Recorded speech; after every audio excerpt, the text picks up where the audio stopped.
You're listening to the Claret and Big Blue podcast on the Pass the Gravy Podcast Network.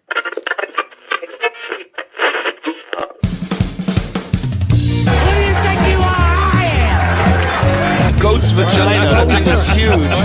You said that, not me. Come on, take it away by Wix. Let's see it! Oh, it's glorious!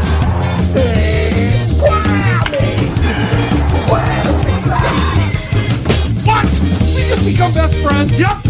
Give me a hell yeah!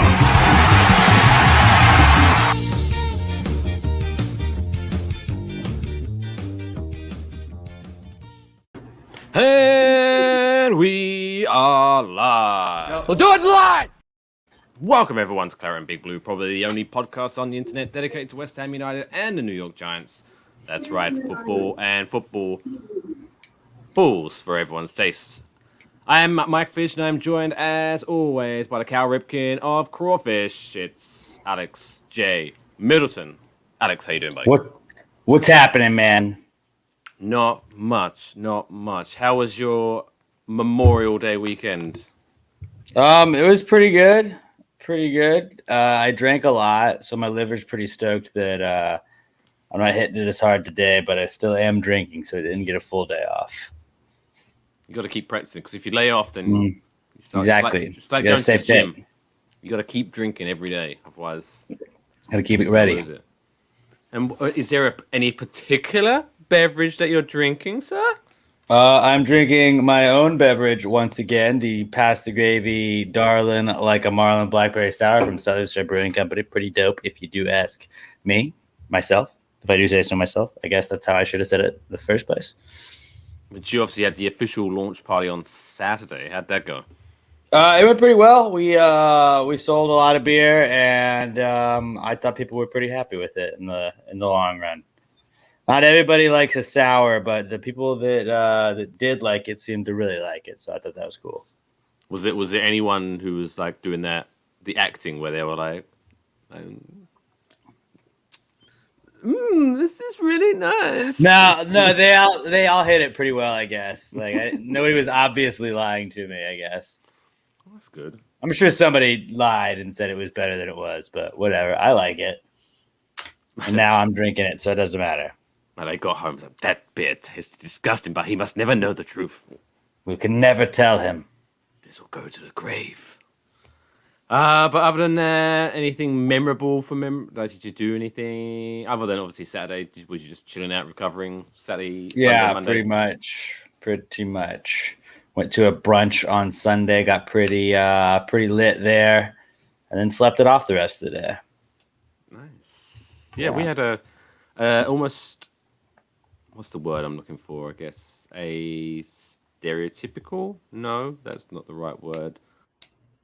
Basically, it rained all weekend, pretty much, which is like standard here in New York, New Jersey for Memorial Day weekend. I don't know why, but it was a nice excuse just to sleep in. But I did go to a party on Saturday and do some karaoke, which was pretty fun. What's your go-to karaoke song? I do two songs. Ricky Martin, "Livin' La Vida Loca." Solid. And then towards the end of the evening, when everyone's a little bit more drunk, including myself, I always like to break out "Careless Whisper" by Wham. That's a solid one. Gets the people going. Mm-hmm. But that's... Well, are you familiar with "Nothing's Gonna Stop Us Now" by Starship? Yes, I do know that song. Is that one of your other ones you picked? I did. I tried to get a duet with the lady, but she was not having any of it. So my buddy Tom stepped in. So it's quite a bromantic song. That's good. We had a moment. So nothing has happened pretty much in the last week. We obviously got no West Ham, no Giants. So it's that special time of year where the beat writers, who are obviously very bored, start coming up with shitty things to say just so they can get some clicks. Pretty much. So a couple of things. So we're going to start off Giants for a first time for a while. So what have you been, just because I don't want to go over anything you've already bored of, like, have you noticed anything of interesting hot takes, any interesting of note heading into the season for the Giants? I don't like I thought I was gonna be pretty open to the single-digit number people, where like they kind of get rid of that rule, and I don't like Sterling Shepard in 3. I don't know what it is. It's like he was 87. It feels like those are quarterback numbers. What are you doing? I don't know. That's just I've seen some stuff from OTAs, some practices. He's wearing that number 3 jersey. I'm a little thrown off by it. I'm going to get used to it, obviously, but I don't like it. Well, isn't it something to do with like honoring his dad or something? Well, I think that was his college number or something like that, but I don't know. I just don't like all the players that are just picking the single-digit number now. It's going to be confusing me. I was so certain to who was what, and now I'm going to be like, I don't know. Was that a linebacker? It's just going to be like college again.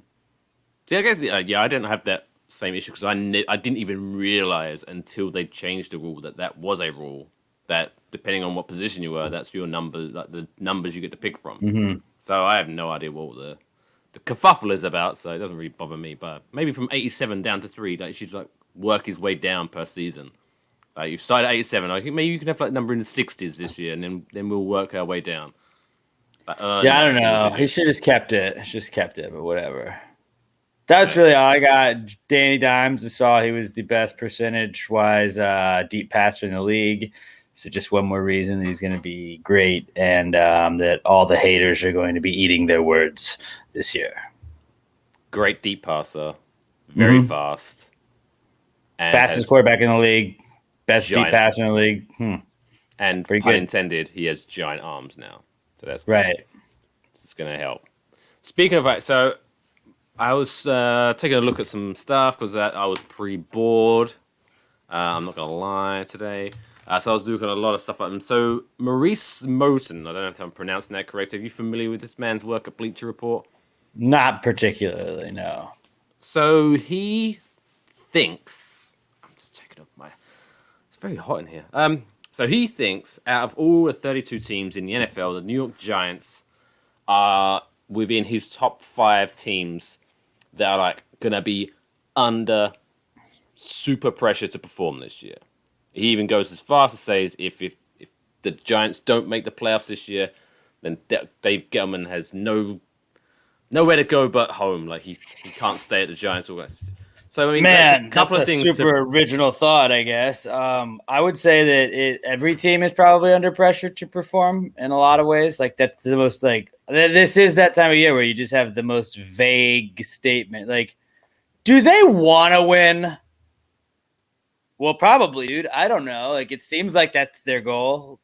Are they good? No, probably not as good. Like, like even if they're not a good team, like maybe they're not as good, but like they want to win. Will they win? I don't know. But yeah, that's just like this is just a way for him to like stroke himself off and like write about like, oh, this is what this team needs to be doing this season. I mean, I'm judging it on the face of it, but yes, obviously, it's definitely one of those takes that I need to write something. The GM that people are mad at, sort of, or that he needs to perform? No. Yeah, because just on the face of it, I don't believe the Giants. I haven't seen anything or felt anything where the Giants are under any more pressure than they were last year or the year before. I just think they need to go out there. But we should improve. We should definitely improve. 100% improve. But I think his point of saying, hey, if the Giants don't perform well, then Dave Gettleman has to leave. I think, if anything, that puts the Giants under less pressure because, hey, best case scenario, we win a lot and we go to the playoffs. Worst case, we get rid of this guy. If anything, it's a win-win. Well, it's just like name any GM, and if they have a shitty draft class or a draft class that doesn't translate, like, yeah, they're going to be people calling for their head. So, like, I think Gettleman's draft class last year kind of bought him a little bit more time, maybe even. But I don't know, dude. It's just I'm not putting too much stock in that shit. Adrian says everyone but the Texans are under pressure. Yeah, I think the Texans are not going to be very good this year. Davis Mills, though, right? Got him at QB. I keep forgetting. Like, this is how not good they are. I forget they are a team. Wow, dude! I didn't even realize it was still in the NFL. I thought they got relegated last year. Maybe I don't know. There's no such thing. No such thing in the NFL, apparently, unfortunately. So the Jets are back next year? Yeah, they're coming back too. Mm-hmm. I thought it was going to be in Division 1. Son of a bitch. Another one on a slightly more positive note, or at least this person obviously was filling time and filling space, needs stuff to talk about, but at least this guy was talking somewhat positively. John Fennelly of Giants Wire, which I believe is part of USA Today, I think, if I'm correct. He picked his top 5 Giants players that he thinks are going to have a standout year this year. They're going to crush everything. So he picked Darius. Well, let's go one by one. Darius Slayton. He thinks he's going to have a standout year. Really? Not to knock the guy himself. He's going to get a chance to play in the slot with you're going to have Shepard on the outside, Galladay on the outside as well. I think that Kadarius Toney is also going to be kind of getting some looks. So if he can make the most out of his opportunities, he has always been Daniel's favorite deep threat. So I think that he could potentially have a pretty solid season. I think, I'm not knocking the guy himself. I think he has the skills to do it, but I just think maybe this is my ignorance and my lack of knowledge. But I just think with the addition of Galladay and the addition of Toney, is he going to get the opportunities this year that he did last year? Or, like I said, are they going to maybe play him in a slightly different way this year to give him those opportunities? What do you think? I think he's going to be mostly a deep threat kind of guy. Like that's what he's been. He's been the safety blanket for Daniel when he's needed to get out of pressure and stuff like that before.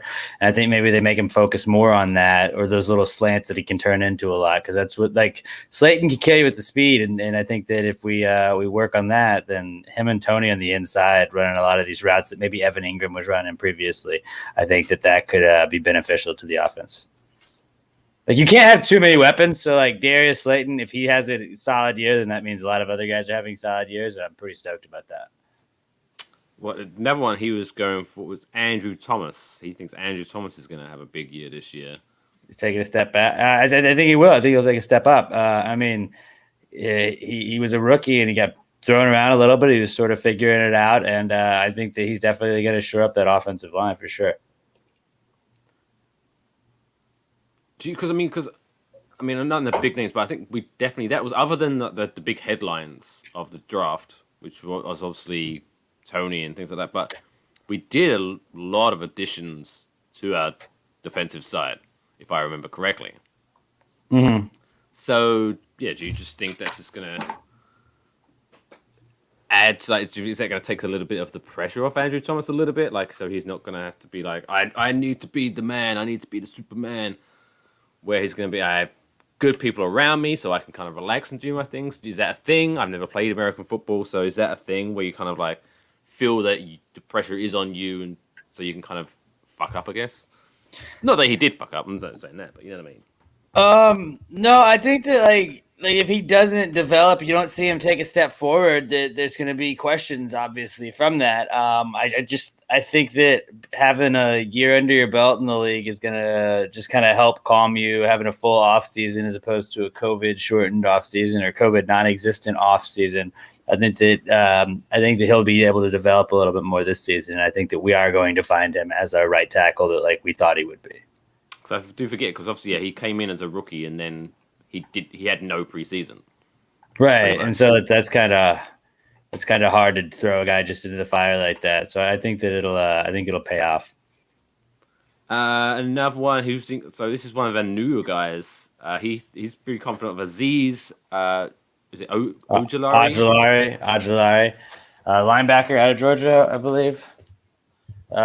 He's gonna anything that we can add to upgrade that linebacking core and not make Blake Martinez have to do everything on his own is gonna be awesome. So I'm pretty stoked about that. The addition to him in the draft was pretty good. I think he was our second round pick, and he was kind of a steal at that point when we got him.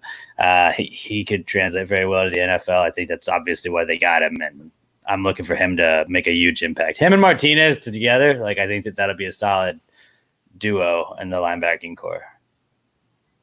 No, so I'm going to be totally honest. I don't know a lot about this guy. Maybe I just missed out on him. Xavier McKinney. He's listed here as a guy. We got him to replace, what was his face that we just lost to Washington? Yeah, I know. I'm fucking it up right now. So do it because Landon Collins. He replaced Landon Collins, but he was injured for most of the year, and so he finally came in there. But he was a rookie last year when he came in and started to play. That's just one more addition to an already like absolutely stacked safety group that we have. That I think he's gonna pick up right where Landon Collins was, and he's gonna be that type of guy. He was the exact same type player at Alabama. And I would expect him with a little bit of NFL experience under his belt already for a season to come back and kind of take another step forward like Andrew Thomas. And then number 5, which is the obvious one who's going to have a standout year, who's going to crush it, break all the records, Mr. Daniel Jones. He has number 5. I mean, everyone, again, it's one of the hot takes. Everyone's saying, oh, this is, other than Dave Gettleman, this is like Daniel Jones' make or break year, which I think no matter how they're performing, a year 3. This is year 3, right? Yes. This will be year 3 quarterback. It's the same for everyone. It's not saying anything, like I say, it's not saying anything amazingly profound. But do you? Because a lot of people say, "No, it's just make or break," but I don't think he's necessary. Maybe the numbers don't support him, but do you think there's enough evidence to say that this is a make or break year for him, or do you think there's enough evidence to say the contrary, where maybe this is the actual first year that Daniel Jones has a competent enough team around him, whereas, okay, this is probably the first year that we could actually see what Daniel Jones can actually do? I don't necessarily think it's a make or break year for Daniel. I think usually years 3 and 4 are. So I mean, like, I understand the argument for that, but it's definitely like you have to show me something. Yeah, I really see a lot of potential in him. I do think that he has been hampered by not having an offensive line. By I think Jason Garrett really wasn't really beneficial to him in a lot of ways last year, even though he did have a better year than his rookie year. But I think that, like, don't stop fumbling the ball, have better ball security, make better reads. Don't just be so obvious about following your first read. I think that not trying to force balls into certain positions is going to make a difference in it, and then maybe getting smarter on when or not when he runs and when he doesn't run.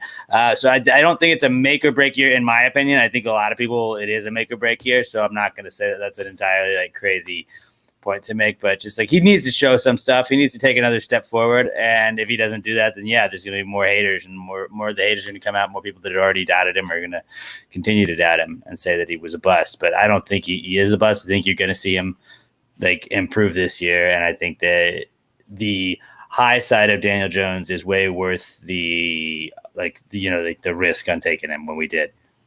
Do you think that there is that somewhat feeling within the organization where, because this year has been the first year, maybe not the first year, but where, okay, you need offensive weapons, fine, we're going to give you another running back, we're going to give you some wide receivers, we're going to strengthen up the O-line. Do you think this is like the team backing Daniel Jones by saying, we're just going to keep giving you as much as we can? Or do you think there might be, just to play devil's advocate, there is that kind of like, okay, this is it. Look, we've given you the best we can.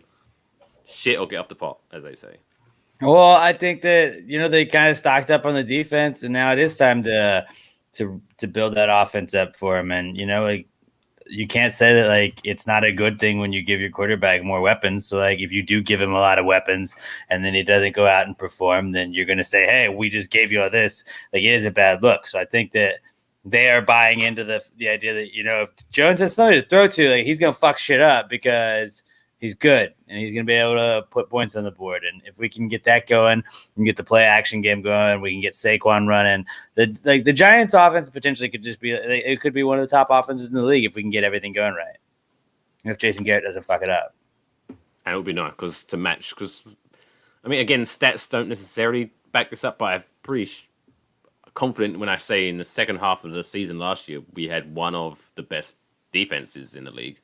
Right. So, if we can definitely start the season that way, and have the offense. But one thing I do notice with Daniel Jones, and correct me if I'm wrong, but I think one of the main things he needs to learn to do or learn to accept is just be that willingness to throw the ball away. Or take do the that thing. sack and Like throw it into the stands or whatever. Because I feel a lot of the times he did last year where he was like, I've got to find something to do, and he would like throw it in a really dangerous pit, and that's where you get picked off or whatever it might be. He was always trying. I mean, I can't knock him for it, but he's always seems to trying to make something of nothing, rather than just accepting this play's fucked and just getting rid of the ball and keeping to fight another day. Mm-hmm. Do that more. Yeah, and I mean that's just part of like adjusting from being a young quarterback and kind of like growing up and getting better at the game. And I think that's what he's going to do this year. Well, moving on to the next, still Daniel Jones. I don't watch this guy. I don't listen to this guy. I think he is, again, another one of these people that sings and dances for the cameras just to make sure people repost videos of him and things like that. But Stephen A. Smith has put out his prediction that this coming year, Daniel Jones is going to be the worst quarterback in the NFC East. How ridiculous. I mean, everyone knows it's a ridiculous take, but how ridiculous is that ridiculous take? I mean, yeah, he's wrong. That's pretty much it. Because I don't even like... Is he a better quarterback than Daniel Jones? Probably, yes, right now. But I think coming off of last season where he's been out for a long time, I could very well see a situation where even Dak Prescott doesn't perform as well as Daniel Jones this year. Maybe that's my I saw the projections. It has Dak being like slightly better in yardage and touchdowns, but I think that Daniel's going to have a pretty solid year this year. Ryan Fitzpatrick, he's an average quarterback. He's going to have a couple solid weeks, but he's also going to have like 4 interception games. I think Jalen Hurts is going to definitely be the worst quarterback in the division, though, if you're talking about just that specifically. Yeah, I would argue, I would not argue if someone says Jones is the second best quarterback in the NFC East. That's like down to opinion, I guess. But to even say it's the worst, it's like ridiculousness. And that's why Stephen A. Smith wins the award this week. Clown of the Week, Claret Big Blue Podcast. It's first week. That's a new award we're giving out, yeah. We're giving out, yeah. Anything else Giants related? Because that's pretty much all like not too much, yeah. Scraped together this week. Training classes are going well as far as I hear. Everyone's happy. No one's getting injured. Daniel Jones is still adding on muscle weight every day. Getting jacked. Let's move on then to West Ham. But before we move on to West Ham, I guess then we could segue the two. I should have asked you this off air before we went live, just so I could like seamlessly promote it. But I know you had a very special bonus episode of Past the Gravy that was released on yesterday, I think. Was it yesterday it got released? So is that replacing this week's, or is there still going to be an episode coming out tomorrow night? We have another episode coming out tomorrow night. It was like kind of just a bonus episode. It's our Darling Like a Marlin Beer release special. But tomorrow we'll have our regular weekly episode. Is there anything in particular lined up for that you want to promote, or is it just going to be the general Pasta Gravy funness? It will be all your Pasta Gravy funness. We're going to talk about throwing stuff at players and how players should be able to fight fans every now and then. I think that'd be cool. But just about that whole thing of it's a hot take to be like, hey, dude, it's not okay to throw stuff on the court like that. Like that's a bold prediction, a bold thing to say. That's what ESPN's done all week. So it's like, no way, wow, dude, really going out on a limb there. Hey, I don't care what you say. You shouldn't throw things at players. What if? I'm playing devil's advocate here. What if though?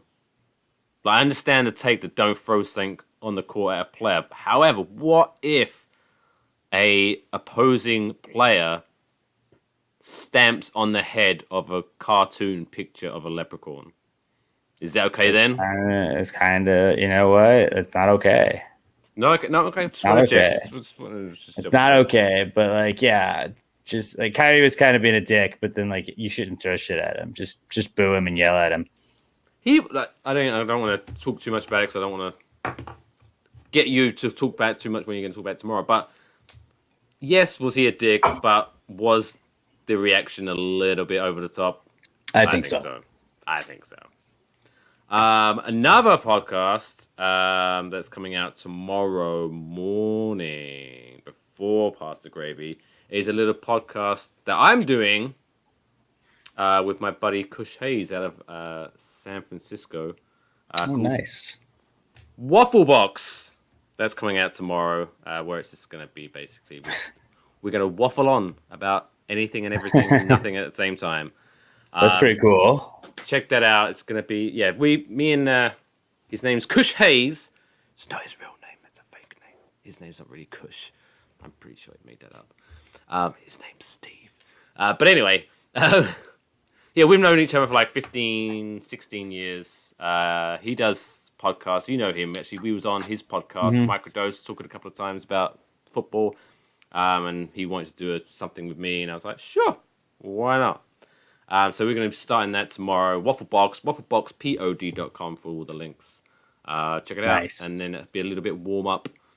But do you know what? Out of loyalty, though, make sure you listen to Pasta Gravy first.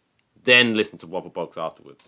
Or if it's out first, listen to Waffle Box. So who knows? However, because Wafflebox will be available at like 12 o'clock Eastern. But if you're working tomorrow, then listen to Pasta Gravy first. But whatever. Listen to them both.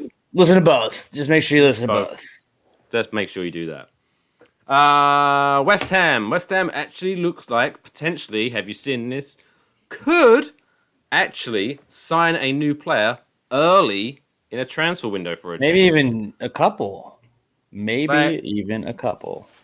Because we are slowly completing our project of signing this. I mean, this is where I should dig up the soundbite because I think it was like episode 5 of this very podcast where Alex gave the idea of just signing the entire Czech national team. And it's slowly coming to fruition because apparently we have agreed terms or whatever, people say, with Alex Kral. Now, I know you're a big Alex Kral fan. You've he played in Russia. The Russian Premier League, yeah, Sparta. Nailed it. Yeah. Now, I'm not going to be one of these favorite people. Russian team, actually. Yeah, I'm gonna be honest. I don't know a lot about the Russian Premier League. It's not my go-to thing. But from what I hear, he's a very good defensive midfielder. It's kind of weird, though. We're getting another defensive midfielder, is it not? No, do you think it's going to be score on us? Then what? Don't give up any goals. You're not going to lose a lot of games. So let's address the conspiracy theories. A lot of people are saying, "Oh, we're getting a defensive midfielder because we're going to be selling Declan Rice this year." Although my theory, which is the positive theory, because we're always positive on this show, is that obviously with Europe and the fact that we missed Declan Rice last year for injury, we're just basically getting, okay, we used 2 defensive midfielders and we only have 2. Let's get another one to back that up. It's about insurance depth. But apparently he's very good. And as far as all I'm saying is, if Thomas Suchek likes him and wants him to come to the club, all of his friends. It's good enough for me. Come on board, Alex. No person named Alex has ever been bad, so it's true. It's a good name to have. And then, have you heard Gerard Moreno? Apparently, is on the radar. It's nowhere near as far along as the Kral thing, but Alex Moreno, Villarreal, apparently could be on our radar and hopefully joining us. Are you familiar with this young man? I did see we were perhaps courting him. So yeah, I'm pretty stoked about that if that were to be true. And we really just we need to sign some depth. And I was honestly nervous that we were going to have absolutely nothing. I am still a little nervous that they're going to be like, well, we got these 2 guys, so we're set. I don't think you can do that going into Europa. I think that they've kind of put themselves in the spot where it's like, you're getting that extra money, you better fucking spend it. Not on 2 guys. Get some good shit.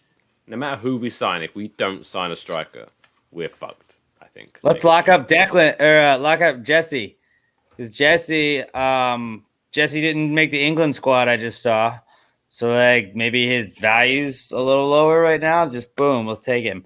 And then I also saw that Moyes were working on contracted Moyes. Well, from what other people I've seen, I'm pretty sure XWHU employees said we've already locked him up into a multiple-year contract. They're just waiting to announce it. Well, maybe that was it. So hopefully that. But yeah, the Jesse Lingard stuff. Let's quickly jump on that for a second, because this is the most bizarre thing. So let's just say, Alex, you are the new England head coach, okay? Gareth Southgate. Yes. So, but for this example, you are the England head coach, Alex. You are the guy. And so you have 2 games to basically warm up for the European Championship. Mm-hmm. Do you choose option A and use those 2 games to test out your best team out of the 26-man squad that you're taking to the tournament? Or do you B, use those 2 games as almost as a consolation prize to the players that you're not taking? Well, I mean, he did win man of the match was it Declan got 2 and he got 1? Because I know he won man of the match in one of them. And then just looking at a lot of the players that Southgate's bringing along to the Euro squad, it feels like he's like, there's guys carrying injuries. There's guys, I don't know how fit they're really going to be. He's the manager, so he probably knows more than I do. It just seemed like Jesse Lingard was probably, of all like the English players that like he was selecting from, like one of the hottest ones this past season. Like, why wouldn't you want to kind of ride that hot hand a little bit? Maybe you don't start him, you don't have to start him, but just like having a guy that has been in great form over the past year, why would you not want to have that? I don't know, dude. It seemed like, yeah, why would you want to, like, if you were playing him like that? Who knows? So the loafer on YouTube suggested Yarmolenko for Kral. I think that'd be a good one to go with. I'll take that. I mean, if there's a stumbling block in the fee, swap, yeah, maybe just swap. Sorry, It guys, seems like I'm from Russia, fan of Spartak. Well, Spartak Moscow. So Spartak Moscow fan is Kral. It's my favorite Russian team too. So is Kral very good? Do you think he'd fit in? Yeah, 1 to 10. Is he great or is he like okay? So we now have our Russian insider. We're big Czech fan guys too, because we got Suchek and Sufal. But yeah, thanks for joining us from Russia. With love. Make sure you hit that like and subscribe button. Loafer. But no, my point is, I was saying with Jesse Lingard is, by all means, yes, I 100% think he should have gone to the England squad. Yes, Kral is very good. Brilliant. Oh, I like that. Insider from Russia says. I love that. I'm excited. But yeah, by all means, take Yarmolenko if you wish. Yeah, I think Jesse Lingard should have been in the England squad. But the fact that he's left him out, but then said, I don't know if you saw this, he said even though he's leaving Jesse Lingard out of the 26-man squad, he's going to start him tomorrow in the England, like the friendly. I'm like, why? Why would you do that? Now I don't want him to, because I don't want to risk getting Jesse hurt. It doesn't make any. Why would you use a friendly just over a week away from a tournament and take up one of those spots with a player that's not? I guess because everybody else he has is hurt. Then all the guys he picked over them are not in form or they're banged up, and it's like, good. You know what'd be crazy is if those guys also had injuries while they played for you, and then you were like, man, I wish we had. I don't know. I think he's better than Rashford. I 100%. I think he should be in that squad, and it doesn't. I don't know. I'm biased, but I take Lingard over Rashford anytime right now. Not anytime, but right now I would definitely take him. Not 10 years from now. I think. But right now, Jesse Lingard. Yeah, I just don't understand. It's the first time. I've never been a huge I don't even know Southgate the full fan. English squad, but well, he's taking 4 right backs instead of 1 Jesse Lingard. Well, that's good. to have a lot of, and you had some backups there. Oh, so I'm looking at their group. They're in Group D. Yeah, Croatia, who's definitely they didn't go to a World Cup final or anything recently. You got actually, I may be rooting against England in the group stage. Unfortunately, Mike. Why is that? Because we're playing the Czech Republic, so I'm Team Czech Republic in the Euros. Actually, I don't know if I told you that, but I am siding with my boy Suchek. I respect that. And then whatever, either Poland or Austria, whatever Fabianski is also my other team that I'm rooting for. But I'll root for England against Scotland and against Croatia. So yeah, I mean, I would agree with that. I would happily take England and Czech Republic to advance out of that group. Who's gonna? All right, we're just running through the Euros. Me not knowing enough about all the teams, I'm just gonna pick the 2 out of each group that are moving on. I'm gonna say. Wait. Before we do this, obviously, so next week we're gonna have another brief show just to kind of run you through to catch you up. But then the next week's show, episode 31, is gonna be all about the Euros because we've got 4 or 5 weeks of the Euros that we're going to be talking about. We're not going to break down every single game analysis because we don't care that much. But we're going to talk about what's our personal highlights of the Euros each week. So that's 2 weeks from now. But Alex, early prediction then. Let's go. Let's break it down. Let's go through the groups. But by the way, I will be rooting for the Czech Republic, and I will also be rooting for Poland because that's where Fabianski's from. And then because Lofer is watching and he is being so kind and supporting the podcast, I'm rooting for Russia also in their group. So Russia and Belgium's coming out of that group, and Russia's coming out of that group. So he asked us, "Do you guys want to buy Kral or no fake news?" No, we are 100%. They've said that Kral has he's agreed upon the personal wages. I just think they have to talk it out with the club right now. Yeah, and like we nothing said earlier, official, but it is looking very likely that will be what is happening. Any friend of Suchek's is a friend of ours, so he can come on in. But I think it was for a buy, not a swap. But I don't know if Yarmolenko could be involved. I mean, yeah, that's the first I've heard of that. But if that's you're getting us pretty jacked about Kral, though. We'll take that. Okay, so we've got Group A. First of all, Turkey, Italy, Wales, Switzerland. And is Italy good now? Italy's back, right? They missed the last World Cup, but I'm going to say Italy's back. Wales isn't good, right? They got Bale. That's it. So, yeah, I'm going to go Italy, Switzerland. Boom. I'm going to go Italy, Turkey, just to be different. All right. Group B, Denmark, Finland, Belgium, and Russia. Belgium and Russia. Yeah, that's for Belgium and Russia. I agree. Group C, we have who we got? Netherlands, Ukraine, Austria, and North Macedonia. I'm sorry, but I don't think North Macedonia are going to quite make it that time. Netherlands and I don't know. Do I go Austria? I think I'm gonna go Austria and Netherlands. Well, you're gonna go Austria. I'm gonna go because I don't think Arnautovic could possibly start a couple of games. So I'm going to go with the Ukraine. Just simply because I remember they had a player called Shevchenko who was very good. I'm pretty sure he retired about 10 years ago. Yeah, he was fun on FIFA. But he was good on FIFA. It was like Sweden and Zlatan. You're like, all right, I'll play with Sweden. I'll get Zlatan. And then they sort of got good without him even. Okay, so Group D, England, Croatia, Scotland, Czech Republic. I think this is really the group of death, I think we would call it, wouldn't you? I mean, actually, no, it's not. No, it's not.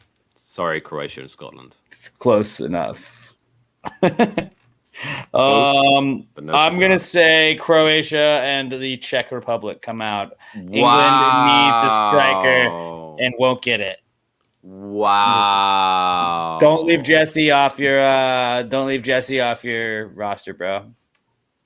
Wow. I say not having Jesse Lingard is going to come back to bite Garrett Southgate in the arse, as they say across the pond. There might be some fighting words there, Mr. Middleton. I'm Team Czech Republic all the way, and then Russia for a loafer. So if anyone wants to send me jerseys, I'm in. I'm with you on that, but wow, Croatia, wow, that's just cold hard. Dude, group. just call it like I see it. Group. No, you're not. You're calling it like you're making it up as you go along. Nope, I'm totally using all of my opinions that I've made up recently in this last show right now. Adrian, yes, he did. F Italy. You can say it. Fuck Italy. They dropped Ogbonna. They didn't drop Ogbonna. They just never picked him because they're idiots. Do I have to change it from Italy to... No, I'm going to say Italy comes out, dude. Italy comes out of that group. They're not going to win it, but they're going to come out of the group. No. Group E. Spain, Sweden, Poland, Slovakia. Now, this could be an interesting group. I'm going to say those Spain. teams are sleeping. Spain and Fabianski is going to backstop Poland, so obviously Poland. Duh. Even though I don't know if he starts, but I think he started today. So he did start today. I don't know how they did. Don't know, but backing my guy. I want to back my guy, but I think it's gonna be Spain and Sweden. Team Poland, everybody. Poland, Russia, and Czech Republic. I'm basically rooting for those guys. I think those are all states that are right next to each other. Countries, not states. You're a big fan of Eastern Europe. Big Eastern Europe guy. I think the Euros are going to go big towards the Eastern Euros. So, no. We have now entered the group of death, the final group, Group F. I don't know, dude. Scotland, Hungary, England, Czech Republic, and Croatia seem like that might be the group of death. This is if I have to pick group of death. I don't know. Hungary, Portugal, France, and Germany. Woo! France and Germany. Oh wow! You're gonna pick against the last time winners. Yep. Do you want to see? Do you want to see Cristiano Ronaldo cry again? I don't care, dude. He already got it last time. He won one already, dude. I don't know. Who's better than Germany and France in that group, dude? Portugal, you think's better? I don't know. They might be. I really don't know. I'm just trying to box you out. Well, I think this. I don't know if they changed. Is this the first year with a different format? Because by the looks of it, now the third place teams can go through based on rankings and stuff. I don't know how that's going to work. Well, I'm not going to go do that part. And I think it'd be hilarious if we just did a prediction based on two teams that are to get advanced when three teams go. So yeah, it looks like 4 out of the 6 third place players are going to continue on. That is watering down the tournament, if you ask me, because that's going to be ridiculousness. But so out of those 12 teams that you picked to go through, so Alex, you got Italy, Switzerland, Belgium, Russia, Holland, Austria, Croatia, Czech Republic, Spain, Poland, France, and Germany. Who do you think? Bold prediction, lock of the week. Who do you think is going to win it all? Take home the money. I mean, obviously, it's the Czech Republic. It's the Czech Republic, dude. Everybody knows that. Sioux Czech, Sioux Fall. Can't beat them. I would love that to happen. Because I honestly, maybe it's just my Englishness. I have no confidence whatsoever that we're going to win the tournament. Oh, the English? Because they won't. No. They're not going to make it out of the group stage, buddy. Oh, they will. But I think they'll make it to they'll get into quarterfinals, maybe. Not even going to make it out. Who would be interesting? Croatia and the Czechs. Yeah, that's good. Claret and Big Blue podcast fully backs the Czech Republic to win Euro 2021. We're going to be covering it, like say, for those 5 weeks. Next week again, it's going to be a little wrap up of the week because it's a little bit slower. But rather than drag it out, is there anything you want to wrap up this week, or is there anything else you want to talk about that's bring to mind? I think that's all I got. Concise. That's all we got this week. Slightly shorter episode, not too bad. 45 minutes. We good. But yeah, so make sure you check out Waffle Box and Pass the Gravy tomorrow. Brand new podcasts. And then make sure you go to merch.cbbpod.com to buy some t-shirts if you want to support the show. Social medias at CBB Pod. Twitter, Facebook, Instagram, and all that good stuff. Alex, for those listening and not watching, where can they find all of your stuff, like your own podcast and where your own social medias? Pass the Gravy Podcast at Pass the Gravy Pod on Twitter and Insta. I am at Alex J. Middleton on both Twitter and Instagram as well. And I am Mr. Mike Fish on everything except for TikTok, because I'm not on TikTok. Because Nor am I. Not 12 years old. But I'm not going to judge. But however, all right.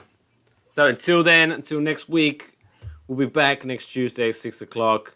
And always remember, seahorses forever. see you next week.